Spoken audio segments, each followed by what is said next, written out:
Dalam rangka memperbaiki sekaligus meningkatkan kualitas reformasi di lingkungan Kementerian Hukum dan HAM, kelompok kami menyusun beberapa hal yang dapat dijadikan rekomendasi serta strategi sebagai pertimbangan dalam memaksimalkan pelaksanaan reformasi. Di antaranya adalah, pertama, memperkuat peran agent of change dalam mendorong perubahan pada setiap unit kerja melalui rencana perubahan. Hal ini juga diikuti dengan evaluasi pelaksanaan secara berkala guna mengidentifikasi langkah-langkah perbaikan apa yang perlu dilakukan agar tujuan dalam merubah mindset serta budaya kerja aparatur dapat terwujud dengan maksimal. Dua, penguatan agent of change di lingkungan Kemenkumham sebagai upaya dalam membangun kontrol sosial di antara pegawai sebagai wujud penguatan integritas. Hal ini dapat dilakukan dengan pembuatan dokumen rencana aksi agen perubahan dalam reformasi birokrasi sebagai acuan untuk bertindak bagi para agent of change. Tiga, mengoptimalkan sistem manajemen sumber daya manusia dengan melakukan asesmen atau penilaian pegawai secara menyeluruh serta turut memperbaiki dan menyempurnakan ukuran kinerja individu yang mengacu pada kinerja organisasi. Hal ini dilakukan untuk dijadikan landasan dalam pemberian tunjangan kinerja serta reward dan punishment bagi para pegawai sesuai dengan nilainya masing-masing. Keempat, meningkatkan pemahaman bagi seluruh pegawai selaku agent of change terhadap tugas dan fungsi serta ukuran keberhasilannya. Hal ini dapat dilakukan dengan menggencarkan sosialisasi terkait kebijakan di bidang organisasi dan tata laksana, serta perencanaan kebijakan dengan tujuan untuk mengukur kinerja dari setiap pegawai terhadap jabatan yang dipegang. Kelima, meningkatkan komunikasi dengan stakeholder, terutama dalam rangka menginformasikan dan memaksimalkan segala perbaikan atau inovasi yang telah dilakukan. Hal ini dapat dilakukan misalnya dengan memberikan akses database bagi pemangku kepentingan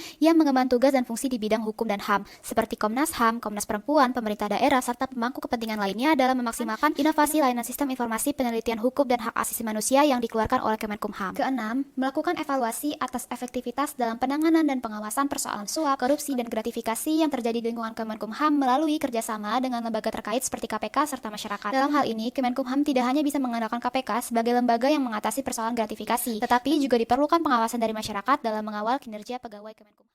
Created using Powtoon.